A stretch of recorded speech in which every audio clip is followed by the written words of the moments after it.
Hi, welcome to Phoenix Fire Gaming. I'm Carl, and today I'm going to teach you how to play the game Flip 7. This is an incredibly approachable game. You can play this with your coworkers on a lunch hour. You can play this with your friends on a Saturday night. You can play this with your extended family at a family reunion. I've played this game with my great aunt, and she beat us, by the way. So this game is very approachable. You can be played with any group. So let's talk about it. What is Flip 7? Flip 7 is a press your luck style game where you're trying to be the first player to score 200 points. Over the course of the round, you're going to be collecting cards, and your score is based on the face value of all of those cards. And if you are able to flip 7 unique valued cards, get it, flip 7, you've flipped 7 and you've won that round and the game ends immediately, and you score an additional 15 points. But if you ever get to a point where you have 2 matching cards of the same number, you immediately bust and you're out for the round. And then you lose to your great aunt. So it's a fairly simple game where you play almost blackjack style with each person taking 1 card at a time until you either get the greatest score that you want and you stay, or you take too many cards, you bust, and you're out for the round. So let's learn how to play. Hold on a second. Before we get started learning how to play, it's important to understand that the Flip 7 deck is not a standard deck of cards. The deck is made up of cards numbered 12 through 0, with there being 12 12s, 11 11s, 10 10s, 9 9s, you get the idea, until you get to a single 1 and a single 0. There's also a small selection of special cards, but we'll talk about these when we learn how to play. It'll make more sense then. So you're going to take all of the cards, shuffle them together in this large deck, and then you're ready to get started.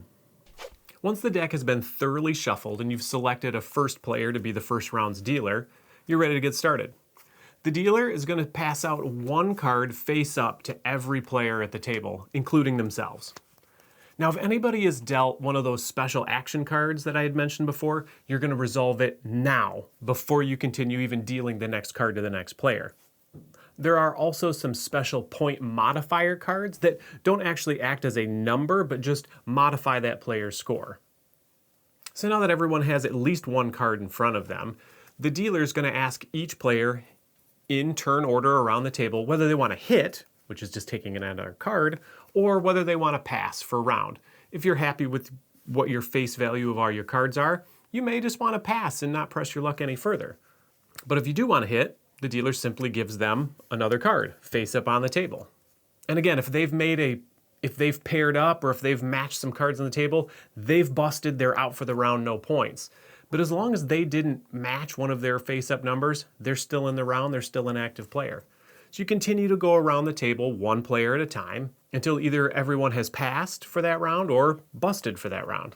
Also remember that if any player gets 7 unique numbers flipped face up on the table, they've won that round. They've flipped 7, the round is over. You're going to immediately score points. Keep in mind that the special cards and the score modifier cards don't count towards that 7 card limit that you're looking for. It's only going to be those uniquely numbered cards that are 0 through 12. So let's finally talk about those special action cards I keep mentioning. If you're dealt one of these special action cards, even if it's the very first card that you're given at the beginning of the round, you choose a player to play that action card onto. So if you're dealt this freeze card, you can choose to play it on yourself as an active player, or you can play it on any other active player at the table. You don't have to keep the card, although in some instances you'll want to. The freeze action card freezes that player's hand.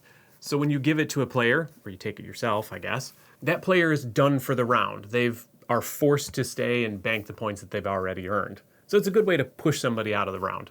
And since we're already playing a press your luck game, the flip 3 card really amps that up. The player who receives this card must accept the next 3 cards off the top of the deck, no matter what. So if they bust, they bust. But if they stay in, they had an opportunity to get 3 cards. So it's really scary, but it can be a great way to score some quick points. So you can give it to another player if you want to try to push them out of the game, or take it for yourself if you want to press your luck. If you do flip up another action card while you're doing the flip 3 card, set that one aside and resolve it after you've flipped the 3 cards, as long as that player didn't bust. If you're dealt a second chance card, do not give this one away. This is one you want to keep. This offers you a second chance, a second opportunity. So if you have a second chance card in front of you and you are dealt a matching number to one of the cards that you have up on the table, you can eliminate that card with your second chance. So it eliminates that match, and on the next time around the table, you can choose to take another card. You're only ever allowed to have one second chance in front of you. So if you are dealt another second chance, you're forced to give that second chance to another player. And if there are no other active players, or if everyone else already has one of these, just discard it. I know, it's sad. The other thing about these second chance cards is you can't save it to the next round. After this round's over and you've scored all your points, you lose this card. So if you've got one of these, you might as well press your luck as far as you can and try to score the most points possible. Once there are no more active players, because either everyone has chosen to stay or everyone has busted, you can score up the points for that round. Anyone who is busted gets 0 points. Sorry, you got too greedy. Every active player who stayed or has cards in front of them will simply score the face value of their cards, adding point modifiers to your total. And if you were the player who was able to flip 7, you get a bonus 15 points. Tally those scores up, and if nobody's reached 200 points, you start another round. The cards that you played that round with are set aside, and you just continue playing with the deck of cards that are left. If you get to a point, and you will, where you've used the entire deck, simply shuffle all the used cards up, keep playing until someone has reached 200 points and they are the winner. So that is how you play the game Flip 7. I guarantee you will be laughing and yelling at the table. And if you're not, you need to get better friends.